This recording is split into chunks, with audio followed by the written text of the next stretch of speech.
नमस्कार आदरणीय दर्शकबिन, कार्यक्रम हिजो आजको यो 5औं श्रृङ्खलामा यहाँलाई स्वागत गर्न चाहन्छु। म कार्यक्रम सञ्चालक बिर्ख गुरुङ। सधैँ चाहिँ आज पनि हामी उनै हाम्रा इतिहास, हाम्रा विगतका अनुभवहरू भुटान, नेपाल हुँदै अमेरिकासम्मको जीवन भोगाएका तितामिठा उकाली ओह्रालीहरूलाई सङ्गालेर हामी यस श्रृङ्खलामा पनि आइपुगेका छौँ र आज पनि हामी तिनै अनुभवहरूलाई तपाईँहरू मार्फत सेयर गर्ने कोसिस गरिरहेका छौँ। र आज मसँग कुराकानीको क्रममा हुनुहुन्छ भुटानको साम्ची जिल्ला घुमाउने ब्लकमा जन्मनुभएका सन् 2010 असोज 26 गते बुधबारका दिन जन्मनुभएका श्री आदरणीय बुवा बेलबहादुर भट्टराईज्यू मसँग कुराकानीको क्रममा हुनुहुन्छ। नमस्ते बाबा। नमस्ते। आजभोलि के गर्दै हुनुहुन्छ? बितेका दिनहरूलाई बिर्सिन खोज्दा खोज्दै पनि यहाँहरूको उपस्थितिले आज म अति नै खुसी र हर्षित छु र तैपनि ती कुराहरू भन्न पाउँदा म कतिपय मैले सम्झिएका कुराहरू बुझेका कुराहरू चाहिँ म तपाईँहरूको समक्ष राख्न चाहन्छु। अमेरिकामा आएर जुन चाहिँ एउटा मासुको कम्पनीमा म काम गर्थेँ, त्यहाँनिर चाहिँ अब मेरो श्रीमती साह्रै बिरामी भएर केयरटेकरको लागि कोही पनि नहुँदाखेरि मैले त्यहाँबाट जब क्विट गरेर घरमा बसेँ। उसलाई मैले जहाँसम्म प्रयास गरेँ बाँच्ने भनेर, कम्ती नै उमेर थियो, बचाउन कोसिस गरियो, यहाँका डक्टरहरूले सबैले गरे, तर उसलाई एउटा कस्तो खालको रोगले गाँजो त्यो कुरो हामी भन्न सक्दैनौँ। रोग सम्बन्धी हामी जान्दैनौँ पनि, हामी दुर्गम जिल्लाबाट आएका हौँ। त्यसले गर्दा त्यस्तै रोग पाएर उहाँले चाहिँ जनवरी गत साल 2015 को जनवरी 6 गतेको दिन उहाँ परलोक हुनुभयो। अमेरिका आइसकेपछि तपाईँको श्रीमती, उहाँको नाम निर्मला भट्टराई। निर्मला भट्टराई, उहाँ मम्मीको देहान्त भयो गत यही साल जनवरी 6 तारिकका दिन उहाँको डेथ भएको छ। यसप्रति हाम्रो कार्यक्रम एकदमै उहाँप्रति हार्दिक श्रद्धाञ्जली अर्पण गर्न चाहन्छ। तपाईँ भुटानको साम्ची जिल्लाको घुमाउने ब्लकमा जन्मिनुभयो सन् 2010 साल। सन् 2010 साल भनेको धेरै अगाडिको कुरा। त्यति बेलाको भुटान अब त्यतिखेर भनेको हाम्रो ठाउँमा भनेको जङ्गला मुलुक नै थियो। कुनै पनि तरै पनि हामी चाहिँ अलिकति इन्डिया बोर्डरको नजिक परेकाले गर्दाखेरि तलको रहनसहनले गर्दा केही मात्रामा हामीलाई सुविधा नै थियो। माथि माथि बस्ने हाम्रा महानुभावहरू भन्दा चाहिँ हामीलाई धेरै नै सुविधा थियो। स्कुल भन्ने हाम्रो भुटानमा त्यतिखेर थिएन। भर्खर सानो गभर्मेन्टले नै दिएको, पब्लिकले झुप्रा झुप्री बनाएर घरमा पढेर त्यो आफ्नै भाषाले पढ्थ्यौँ। तपाईँको बचपनको बेलामा आफ्नै भाषाले, हामी जुन भाषा नेपाली भाषी हौँ, हामीले नेपाली भाषाबाट पढ्थ्यौँ। हामीलाई त्यतिखेर जोङ्खा लादिएको थिएन, जोङ्खा भाषा त्यहाँ थिएन। साह्रै भन्नु हो भनेदेखि हामीले कुनै ठुल्ठुलो अफिसरहरूलाई मात्रै हामी डुक्पाहरूलाई देख्थ्यौँ, नत्र भने त्यहाँनिर त्यस्तो गाउँ बस्तीहरू कुनै पनि डुक्पा गाउँ बस्ती थिएन। र पहिलो एउटा खरको स्कुल बनाएर हामीले खरको स्कुलमा पढ्यौँ।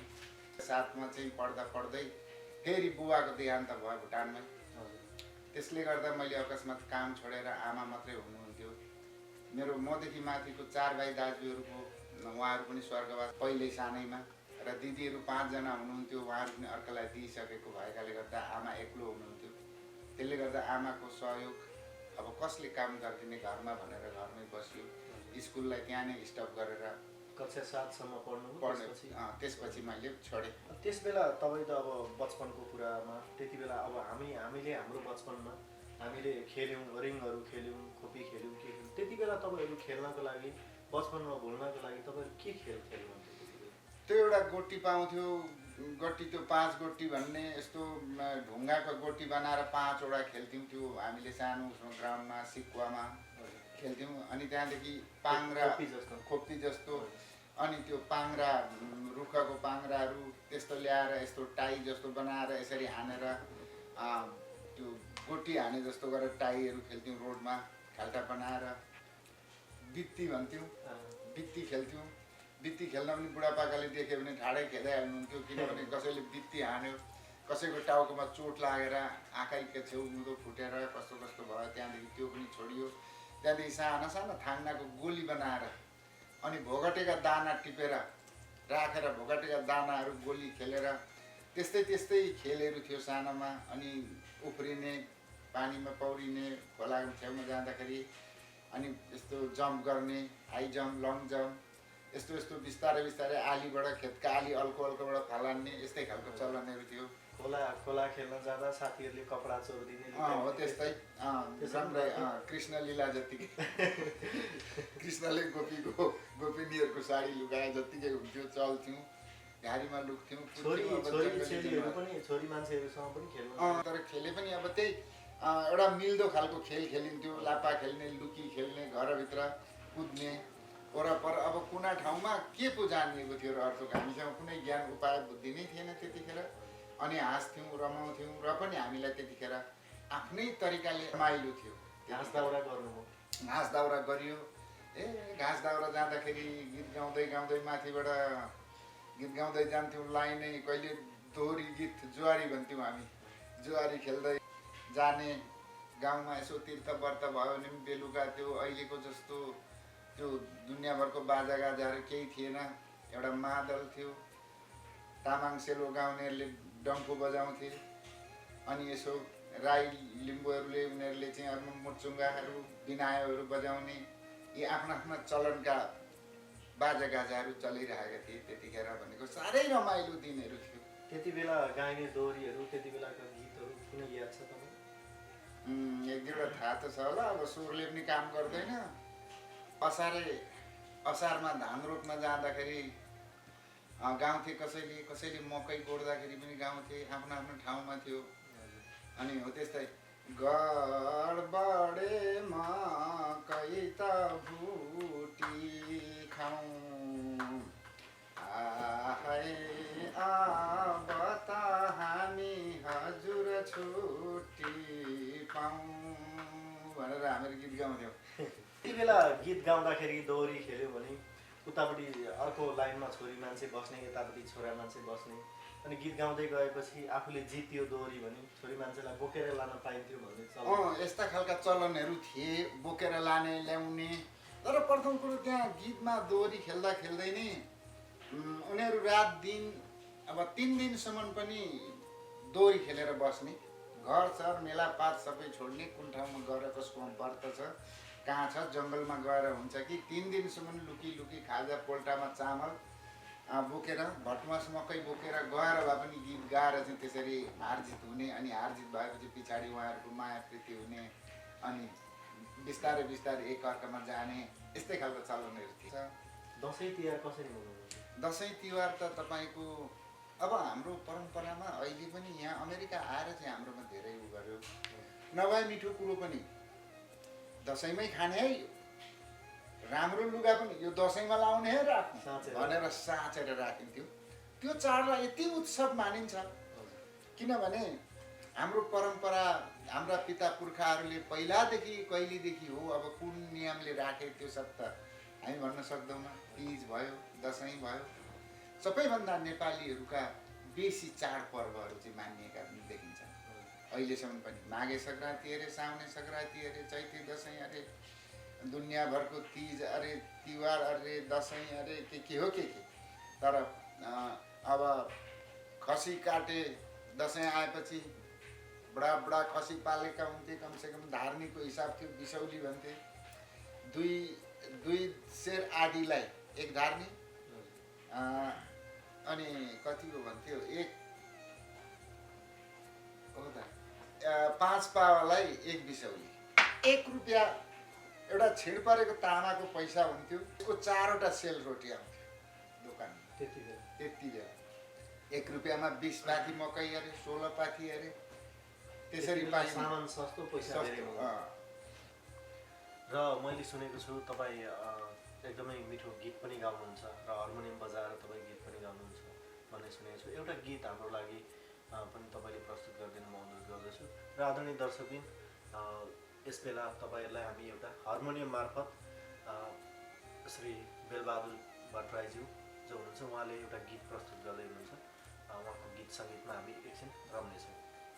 त्यसपछि कुराकानीको क्रमलाई हामी अगाडि बढाउँ। रिक्वेस्ट काट्न नसकेर मैले एउटा पुरानो हाम्रो रमाइलो एउटा खालको एउटा गीतको 1 वर्ष जस्तो गाएर तपाईँहरूको सामान्यमा उ गरिरहेको छु। बिर्सिसकेँ, अब केही कुराहरू बिर्सिने समय आयो। धन्यवाद।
आदरणीय दर्शकबिन यति बेला तपाईँहरू हेरिराख्नु भएको छ कार्यक्रम हिजो आजको 5औं श्रृङ्खला र मसँग यति बेला कुराकानीको क्रममा हुनुहुन्छ आदरणीय बाबा बेलबहादुर भट्टराई र म उहाँसँग कुराकानीलाई पुनः जोड्न चाहन्छु।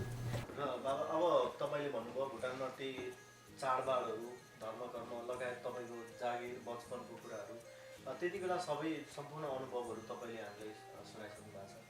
ती बिचको कुनै त्यस्तो एउटा भुल्नै नसकिने अविस्मरणीय त्यस्तो रमाइलो क्षण कुनै छ भने हामीलाई कृपया हाम्रो आदरणीय दर्शकहरूलाई सुनाइदिनुहोस् न, सेयर गरिदिनुहोस् न। हस्, पछाडि नै रहेको कुराहरू। भुटानमा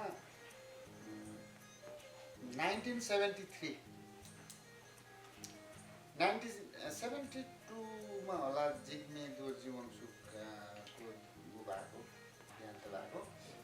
त्यस्तै बिचमा नेपालीले एउटा थिम्पूमा रोयल कटेजको अगाडिपट्टि पुराण लगाएको थियो। नेपाली पुराण पनि लगाइएको थियो। अनि त्यो महाराजको जुन चाहिँ डेड बडी थियो त्यो चाहिँ रोयल कटेजको भित्र यस्तो प्रकारको कपडाले यसरी उँधो ठुलो उँभो यसरी माने जस्तो बनाएर भित्रै राखिएको थियो। त्यहाँ बेलुकाखेरि हामी यसरी घुमेर धुप लिएर फाइनेन्स मिनिस्टर र होम मिनिस्टर त्यतिखेर हुनुहुन्थ्यो तामजी जयगर, गृहमन्त्री उहाँ हुनुहुन्थ्यो। अनि अर्को फाइनेन्स मिनिस्टरको नाम मैले बिर्सेँ, उहाँ पनि हुनुहुन्थ्यो। उहाँहरूले चाहिँ हामीलाई हातमा धुप दिएर हामी पनि 3 घन्टा कति घुम्नु पर्थ्यो। घुम्दै गर्दाखेरि पनि एउटा अचम्म लाग्दो थियो। के भयो भने दागापेलाबाट आउनु भएको एकजना तामाङ मेम्बर हुनुहुँदो रहेछ। त्यहाँनिर तपाईँको ठक्कै त्यो यसरी घुम्दाखेरि अब मैले त कहिले त्यस्तो सोफा सिटहरू पनि त्यस्तो केही पनि देखेको पनि थिएन। त्यस्ता ठाउँबाट गएको साँच्चै भन्नु भने बिजुली बत्ती नै देखेको थिएन। अनि ठ्याक्कै त्यो न्याची भाँसिने रहेछ खुट्टामा। मलाई चाहिँ त्यो के को हो भनेर छाम्न मन लागिरहेको थियो। जुत्तासँग घुमिरहेको थियौँ यसो गरेर, छाम्न पनि पाइएन। त्यसो हुँदाहुँदै भुइँमा चाहिँ त्यस्तो छ, यस्तो ग्याप खुट्टा भाँसिन्छ। मलाई चाहिँ यो के हो भन्ने भइरहेछ। अलिक केटाकेटी नै पनि थिएँ। त्यहाँदेखि त्यो तामाङ त बङ्गै मेरो अगाडि बङ्गै सुत्यो, सुतेर जुरुक्कै उठ्यो। अनि पनि उठ्छ अनि पनि सुत्छ अनि पनि उठ्छ, 3 खेप भयो। ल यो मान्छेको त खुट्टै अडिएन छ, चिप्लेर लड्यो भनेर मलाई हाँस उठ्यो। अनि मलाई हाँस्दाखेरि ती वरिपरि घुम्ने सबैजना हाँसे। अनि मलाई Dassault JB royal adviser counsellor हुनुहुन्थ्यो बाँडा कटवाल, हो उहाँले पछाडिबाट एक घुसी भित्री हिर्काउनु भयो, थाहा नपाइकन चुप्प लागे। अनि र पनि घुमेर हामी निस्क्यौँ। त्यो होम मिनिस्टर फाइनेन्स मिनिस्टरहरू पनि त्यहाँ हाँसे क्या, यो किन हाँसो भयो। अनि भोलिपल्टदेखि मलाई त्यहाँ नजानु त, माथि जाँदैन साथदेखि भने ल भने तलै बसिरह्यो। अनि त्यो पहिला दिन पस्दैखेरि नै गेटबाट भित्र जाँदाखेरि च्याप्पै पुलिसले समाउँछ, कोतिर गेटमा उ गरेको रहेछ। अब हाम्रो होमगाई हुनुहुन्थ्यो, हाम्रो एउटा मेम्बर, होमगाईलाई च्याप्प समायो, तपाईँ को? म मेम्बर हो। अनि मलाई पनि लगेको छ, म त केही पनि होइन, अब जानु नदिने रहेछ अरूलाई। उसलाई च्याप्प समायो, उसलाई त कागज देखायो मेम्बरको, ऊ थपकन उतापट्टि गएर बस्यो। अनि म त देखाउँ भन्दा कागज पनि छैन, फुत्त गएको च्याप्प समायो गेटकिपरले। ओइ तिमी को हो? अनि म हुँ भने, म त हुँ नि, अब के हो र, मै हुँ। जानुको चाहिँ के थियो भने रहरले गएको, म मण्डलसँग खाना पकाइदिन्छु तपाईँको भनेर गएको। खाना पकाउन जानेको भए पो जानेको पनि थिएन। धन्न त्यो स्वामी प्रकाशको श्रीमती चाहिँ सिक्किमिज रहेछ, त्यसले मजाले पकाउँथ्यो, सधैँ दिन पकाउँथ्यो। अन्त एक दिन मलाई के भयो भने, करेला भाइ तिमीले करेलाको सब्जी यहाँ म बसाउँछु, हामी रमी खेल्छौँ भित्र कोठामा। अनि यहाँ 3 सिटी लाग्छ, सिटी लागेपछि भाइले यो निकालिदिनु ल भनेर भन्यो। हुन्छ भनेर दैलामा बसिरहेँ। मैले सोचेँ अब भित्रबाट सिटी लाउने रहेछन्, न सुई पार्ने हो न के गर्ने हो भनेर म चाहिँ चुप लागेर दैलामा बसिरहेँ। भरे त एकैचोटि त्यो भाँडो पङ्गै फुटेर त छाँगेर चाहिँ यत्रो मुस्लो भएर निस्केर गयो धुवा। मैले देखेको त थिएन प्रेसर कुकर, गरेर गयो। म त कुदेर कालिएर भित्र पुगेँ। कुकर पड्किएको? कुकर पड्किएको चाहिँ होइन रहेछ। अब त्यो सिटी लागेको चाहिँ रहेछ, सिटी त्यो रहेछ होइन। अब मलाई त त्यो सिटी हो भन्ने के पहिलोचोटि थाहा देखेको। देखेकै थियो फेरि त्यो उसले पनि मलाई सिटी लाग्छ भाइ यहाँ भनेको थियो म त सिटी भन्ने चाहिँ के हो त भनेर त्यही सम्झिरहेको थिएँ फेरि एकछिनमा गएर अब त बसेछ भनेर गर्छु फेरि खैया गरौँ दुईपल्ट सिटी लागेपछि चाहिँ अनि भित्र गएर रिपोर्ट गरेर लु आऊ फुटो भाँडा चाहिँ केही पनि छैन भनेर तिमीलाई लागेन भाइ भनेदेखि सबै गुटुटु आयो आउँदा जस्ता तस्तै बसिरहेको छ खोइ कहाँ फुट्यो हौ भाइ ताकिरहेको छ त भन्दा होइन यो फ्वाक्कै गएको छ हौ यो भनेर यसो चलाउनु भयो फेरि फुवा गरेर अनि म पढ्ने पछारिएँ नि पछारिएपछि चाहिँ अनि सबैको हाँसो भयो क्या त्यहाँ अनि जाँदाखेरि त्यहाँ हाँसो भयो भाइ तिमीले कुकर देखेको थिएन देखेको थिएन मैले त पहिलोपल्ट यही हो अनि कसरी खाना पकाउँछु भनेर आयो त तिमी म त कराईमा डाडु पनि लगाएर चाहिँ पकाउँछु भनेर आएको नि त हाम्रो गाउँमा छैन यस्तो मैले देखेकै छैन भने अनि त्यहाँदेखि यो यस्तो हुन्छ अनि सिटी चाहिँ तिमीले कसरी लाग्छ भनेको त बहिनीले भनेको छ त भन्दा म त फिर पारेर लगाइदिनुहुन्छ होला भनेर सोचेको थिएँ भित्रबाट तपाईँहरूले खेल्दै खेल्दै 3 सिटी लगाएपछि घडी हेरेर लगाइदिनुहुन्छ होला भनेर म पर्खेर बसेको थिएँ भनेर त्यहाँ चाहिँ अनि त्यहाँदेखि साह्रो त्यो भोलिपल्ट एसेम्ब्लीको त्यो माथि जाँदा त्यो सबैजना मान्छे हाँसे क्या तुला गरेर अनि एउटा हाँसु त्यो कहिल्यै बित्न नबिर्सिने छ क्या मेरो लागि देशबाट निकाला हुनुभयो कति सालमा तपाईँहरू देशबाट निकाला भएको त अब हामी 1990मै त्यति बेला खास कारण के थियो त्यति बेला देशबाट निकाला भयो नेपालीहरू सबै र त्यति बेला सन् 1990 सालको कुरा भन्नुभयो तपाईँले त्यति बेला नेपाली भाषी भुटानीहरू जति दक्षिण भुटानमा बस्ने नेपाली भाषी भुटानीहरूलाई देश निकाला गरियो देशबाट सरकारले नै निकाला गरेको हो या चाहिँ नेपालीहरूले नै आन्दोलन गर्ने हुँदाखेरि सरकारले त्यसलाई दमन गरेर भागेका हुन् कि निकाला गरेको के हो यो खास चाहिँ यो एउटा भुटानमा एउटा डिग्लाम नाम्जा र सेन्सस पोलिसी निकाल्यो डिग्लाम नाम्जा भनेर चाहिँ त्यो डिग्लाम नाम्जाको गर्यो हामीले डिग्लाम नाम्जा पनि त्यो सबै सिक्यौँ उहाँहरूले त्यो कामनीहरू लाउने कसरी राजालाई ढोक्ने कसैलाई ठुलोलाई उ गर्ने लुगा कसरी लाउने अनि के अरे आफ्नो राष्ट्रिय पोसाक लगाएर गर्नुपर्ने अब कतिजनाले लाउनै जान्दैनन् गडम गुडुम गाँठो पारेर चाहिँ डडल्न बाँधेर हिँड्छ अब त्यस्ता मान्छेले कतिले कुटाइ खाए कतिले के गरे गोरु जोत्नु पर्ने गरम ठाउँ अब बक्खु लाएर त कहाँबाट सक्नु गोरु जोत्न गोरु तर्सेर गाईले दुध नदिएर विभिन्न किसिमका उयोहरू भए Teknath Rijal royal adviser counsellor भएर माथि पुग्नु भएको थियो अनि उहाँलाई सबैले बिन्ती पत्र लेखेर उहाँलाई चढाए यस्तो यस्तो भयो हाम्रोमा अत्याचार भयो गरम ठाउँ छ हामी यो सबै पालना गर्न सक्दैनौँ बेहुलीले आफ्नो बक्खु लाएर बस्नुपर्ने अनि यस्तो बेहुलाले यस्तो लाएर गर्नुपर्ने यो सबै कुराहरू चाहिँ हुँदैन नेपाली भाषा मासिदियो नेपाली भाषा मासिदिएपछि हामीले एउटा नेपाली भाषा चाहिन्छ भनेर हो यस्तै विषयहरूमा अब एप्लाई गरे कतिवटा कुराहरू अब अझै त्यहाँ थप बढ पनि होला पुर्तगी गऱ्यो त्यहाँ उसलाई गरेपछि अब त्यहाँ देशमा अत्याचार भयो त्यहाँदेखि नेपालीलाई देख्नै नसक्ने नेपाली खेद्ने ठाउँमै त्यहाँदेखि सेन्सस पोलिसी अझै हाई लेभल बनायो सिओ खोजेर लिए भन्छ कहाँको सिओ कहाँको के को खोज्नु अब त्यो भएर त्यो गर्दै गरेन 58 को रसिद भन्यो 58 पोलिसी बनायो अनि मानिसहरू कोही अत्याचार भएर चाहिँ निस्किए आन्दोलन सुरु भयो 90 मा आन्दोलन सुरु भयो माथिबाट अलि बुद्धिजीवी काङ्लुङ कलेजको केटाहरू सबै निस्केर चाहिँ तल क्याम्प हालेर बसे बिचाराहरू राजनीतिमा भुटानमा राजाले चलाएका देशभित्र बसेका मान्छेलाई त्यस्तो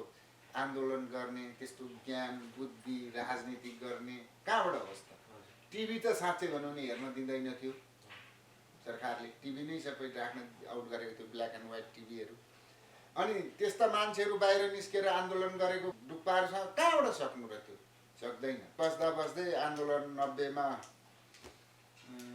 कुन महिना हो 25 तारिक कसोमा मैले बिर्सेँ त्यो आन्दोलन सुरु भयो त्यहाँदेखि साम्ची डिस्ट्रिक्टबाट स्वट्य आन्दोलन लिएर जाँदाखेरि चाहिँ अब साम्चीबाटै सुरु भएको सिप्सुको मान्छेलाई ठक्कै रोकिदियो उतै सिप्सुको मान्छेलाई आर्मीले उतै रोकिदियो सायद सिप्सुको मान्छे च्याङमारिया मिस्न पाएन अनि च्याङमारीको मान्छे गएपछि उता गुम्टी पग्लीको मान्छेलाई उतै रोकिदियो, त्यो पनि मिसिन पाएन।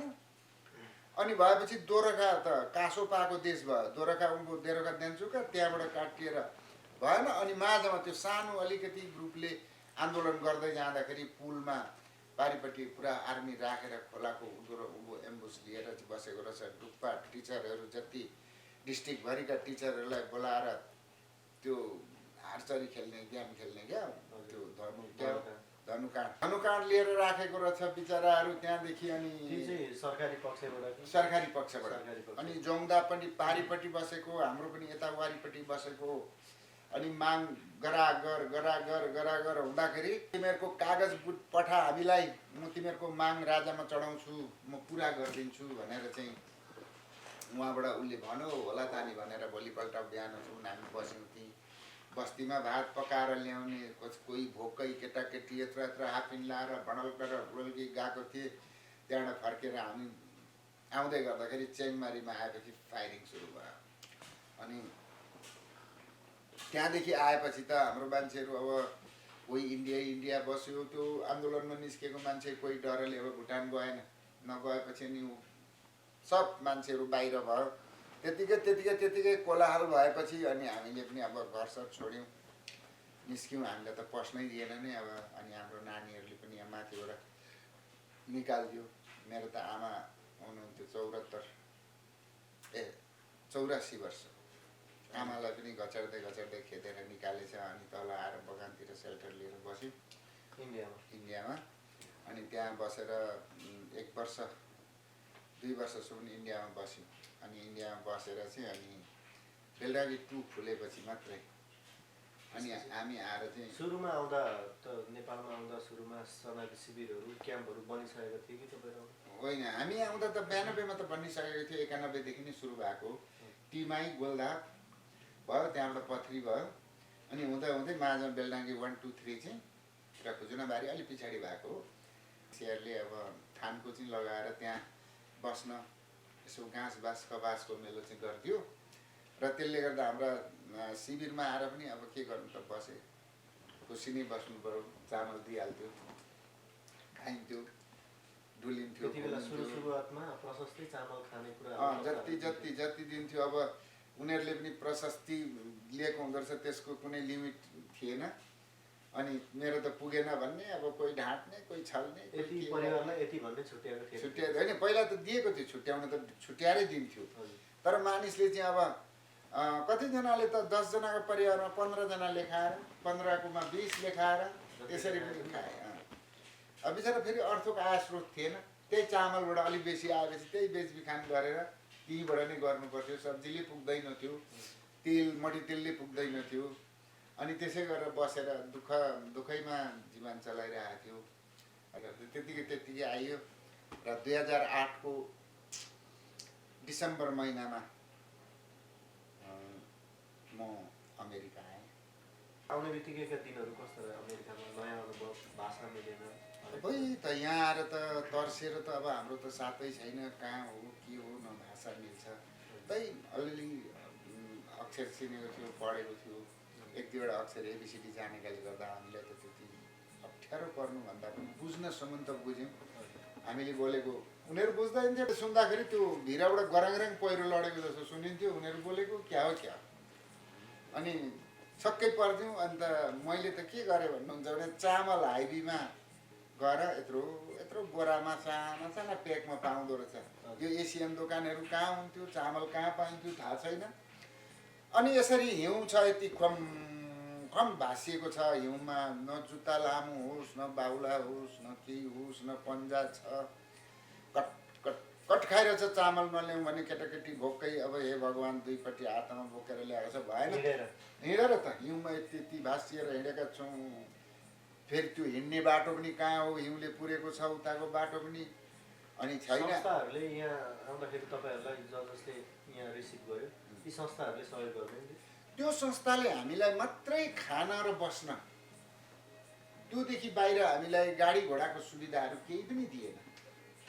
कुनै कुराको सुविधा थिएन। हामीलाई काममा लाँदाखेरि 3 महिना लगिदिन्थ्यो। 3 महिनासम्म चाहिँ लगिदिन्थ्यो। यो डिएचएसले। अनि त्यहाँदेखि बाहिर उसले आफ्नै व्यवस्था गर्नु पर्यो। काम खोज्न जाँदा पनि त्यतिखेर तेरो राइट छ भन्थे, आउने बित्तिकै गाडी कहाँबाट हुनु र मान्छेको छैन, दुःख छ। अनि धेरै दुःख गऱ्यौँ। के गर्दै हुनुहुन्छ आजभोलि तपाईँ? म अहिले त केही पनि छैन, घरमा नानीहरू काममा जान्छन्। अन्त म पनि काममा जाउँ भनेर मैले सोच्दाखेरि नानीहरूले पढ्दैनौ बाबा, घरमा पनि त एकजना मान्छे चाहिन्छ, इष्टमित्रहरू पाहुना पाछाहरू कोही आउँछन् घरमा, कहाँबाट के आउँछ, त्यस्तै गरेर अहिलेसम्मको दिनहरू चाहिँ बितिरहेको छ। अब भने हामी कार्यक्रमको अन्त्यमा आइसकेका छौँ र बाबालाई म एउटा प्रश्न अन्त्यमा गर्न चाहन्छु।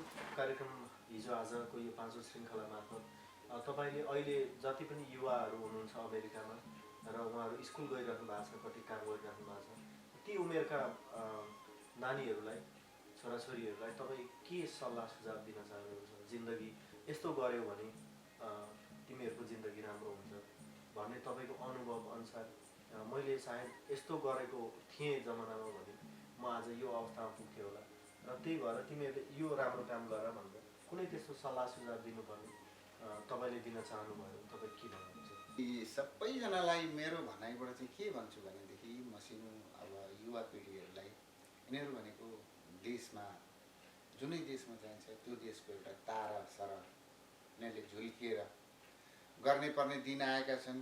र बुढाबुढीको त यहाँ एउटा यसको लागि नानीहरूले अति नै सङ्घर्ष गर्नुपर्ने कुराहरू के आएका छन् भने, जस्तै वृद्धहरू आएका छन्, मर्न पनि ऊ मर्छु भन्दा पनि मर्दैन, बाँच्छु भन्दा पनि बाँच्न सक्दैन। र भनेपछि अब यो जुन चाहिँ 7 वर्ष यहाँ आएर बसेपछि चाहिँ उसले जुन पाउँदै गरेको, वृद्धहरूले पाउँदै गरेको भत्ता जुन चाहिँ कटअफ हुन्छ अरे सिटिजन निकाल्न सकेन भने, अब बिचारा वृद्धहरूले के गर्नु?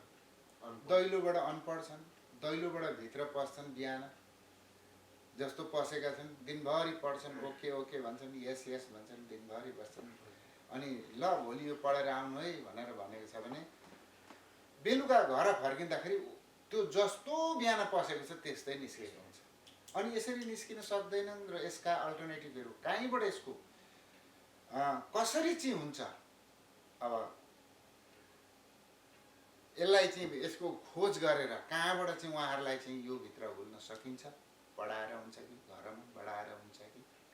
एउटा कुरो मैले सुनेको, हुन त यो सबैलेमा त होइन होला, एकजना दुईजना मान्छेहरूले यसो भनेको पनि सुन्यो कि होइन, भत्ताका लागि मात्रै पालेका छन् हामीलाई नानीहरूले, यो भत्ता नभएका दिनदेखि त हामी आत्महत्या गर्नुपर्छ, हामीले त खान पनि पाइँदैन होला भन्ने खालका शब्दहरू पनि सुनेका छन्। र कृपया म सबै युवा सङ्घहरूलाई अर्थात् बालबालिका सबैलाई म यो बिन्ती गर्छु, यी बाबुआमाले ओडारमा लुकेर खाएर नखाएर तिमीहरूलाई पन्जाबाट जोगाएर नेपालसम्म छिराउन रातभरि दिनभरि भोकै र तिर्खै भएर तिमीहरूलाई जोगाएर अमेरिकासम्म पुर्याउनेमा पनि उहाँहरूको हात थियो, उहाँहरूले सफल गरे। कतिजना त वृद्ध पनि भयो शिविरमा बस्दा बस्दै, र पनि कतिजनाले चाहिँ जोडतोड गरेर यहाँसम्म ल्याए। र यसो अरे एउटा कविता जस्तो, जन्मिँदा भनियो आमा दुःखमा मरे मरे, हैया आमा मरे आमा मैले कति भने, बालाका दुधको थिएँ, दुध तिम्रो मिठो पिएँ, दिन रात तिमीलाई दुःख मैले कति दिएँ, बढायौ सुखले आमा ज्ञान बुद्धि पनि दियौ, मलाई सुख होस् भन्ने ध्यान मेरो सधैँ लियो, साटोमा यसको गरौँ के भन लौ तिमी, सेवा गर्छु सधैँ भन्छु ए आमा धन्य हौ तिमी भनेर चाहिँ। अब यसरी चाहिँ तपाईँहरूले सोचिदिनु भयो भने बुवा आमाले गरेका कर्तव्यहरूलाई कहिल्यै नभुलिदेऊ। उहाँहरूका हजारौँ हजारौँ हजारौँ हजारौँ लाखौँ गुण तपाईँहरूमाथि छ। खान पायो पाएन, सुत्न पायो पाएन, यसले आज भोको बसेको छ, यो नाङ्गो छ, यसको टाउको दुखिरहेको छ, यसले नुहाएको छैन, यसका शरीरमा उभाएको छैन, यसको नङ काट्ने बेला भयो, यसको कपाल काट्ने बेला भयो, यसको आँखा दुखेको छ, यसको मुख धोइदिनुपर्छ, यसलाई यस्तो यस्तो सिकाउनुपर्छ भनेर यी बाबुआमाले नसिकाएका दिन कुनै दिन पनि छोराछोरीलाई छैन। र त्यस्तै गरेर आज त्यसको बदलीमा उहाँहरूलाई तिरस्कार गर्नुको बदली उहाँहरूलाई चाहिँ स्वीकारेर भोलि पर्सि मरेर फोटो पुजेको काम छैन। जिउँदो हुँदै उहाँलाई राम्रोसँगले तपाईँहरूले स्याहार सम्मान गरिदिनुहोस्, उहाँहरूको सबैको देखभाल गरिदिनुहोस् र तपाईँहरूको पनि आफ्नो भविष्यको ख्याल राखेर पढेर बढेर अहिले तपाईँहरूको समय छ, यस्तो देशमा आएर पढेर अघि भएर चाहिँ माथि माथि हाम्रो नेपालीहरूले अर्थात् अमेरिकनहरूले अब नाम कमाएर चाहिँ